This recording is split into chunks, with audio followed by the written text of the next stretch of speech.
Hello. Today I'd like to talk to you about Russia, China, and the new space race. Before I begin, let me give you some of the terms I'm going to mention. I'll refer to the Russian cosmonaut Yuri Gagarin. I shall also talk about the International Space Station.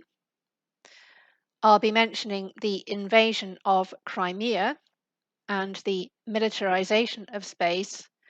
And another term that will come up will be the word projectile. I'm going to start my speech now. Ladies and gentlemen, it's now over 60 years since mankind first ventured into space. In April 1961, Russia achieved the historic feat of sending the first man into space. The cosmonaut Yuri Gagarin was sent into orbit. He circled the planet and then returned to Earth. The 1960s, of course, was the era of the Cold War, a rivalry between the two great powers of the time, the Soviet Union and the United States. And this rivalry was reflected in what became known as the space race. The two nations competed throughout the 1960s, and of course, in 1969, the Americans put the first man on the moon. Space exploration has continued ever since, largely on the part of the United States and Russia, but they have actually joined forces. For instance, they've been working together on the International Space Station, which was launched in 1998. Indeed, for the last decade, American astronauts have been transported to the International Space Station using Russian rockets. However, the International Space Station is now coming to the end of its lifespan and is due to be decommissioned in 2028. Now, there may well be a new space station to replace it, but the context of space exploration is now undergoing considerable upheavals. It seems that the United States and Russia are now being joined by a third major power in space, namely China. So now there is a new space race.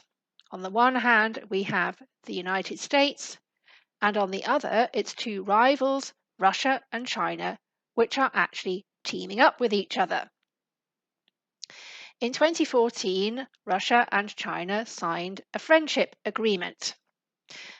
This agreement actually encompassed a number of areas, not just space exploration. For instance, it was designed to boost trade to increase commercial ties. And not only that, there was also an element concerned with energy.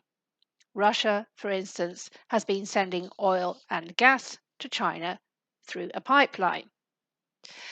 The fact that the agreement was signed in 2014 is no coincidence, ladies and gentlemen, because in that year, the Western powers, including the United States, imposed sanctions on Russia following its invasion of Crimea. The imposition of sanctions, however, had unintended consequences because it meant that the Russians decided to look for friends further to the east. Now, Russia and China do have much to gain in this new cooperation in space. After all, the Russians, as we've seen, have over 60 years' experience of working in space, and so they have a lot of technological expertise. The Chinese, on the other hand, lack that expertise, but they more than make up for it in cash. They have the money to fund expensive projects in space. In fact, in spring of 2021, Russia and China agreed that they would set about designing and building a base on the moon. Both nations claim that they are engaged in space exploration for peaceful purposes, but is that actually true? Well, of course, they would certainly both benefit from the technological developments associated with space exploration, but I fear that there is also another motivation. Unfortunately, ladies and gentlemen, it seems that the existing rivalry between major powers on Earth is now moving into space. In fact, China has quite clearly said that its goal is to become the dominant power in space. Well, how might it do that? What it's looking for is control over the rules which govern the various satellites in orbit around our planet. I don't have to tell you how important the role of satellites is in so many aspects of our lives, so I'm sure you'll recognize that this is pretty serious.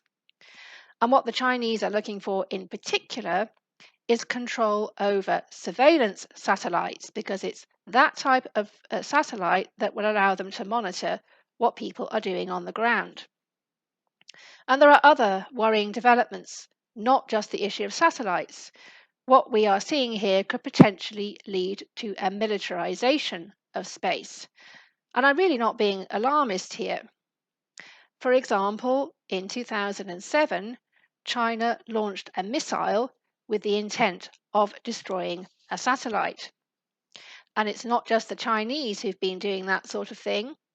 In 2020, Russia launched a projectile from a satellite which was already orbiting in outer space. So all of these developments, I'm sure you'll agree, are rather worrying. But will the friendship between Russia and China endure? In the past, it has to be said that China and Russia have had a rather rocky relationship. After the Second World War, they did indeed cooperate as fellow communist states.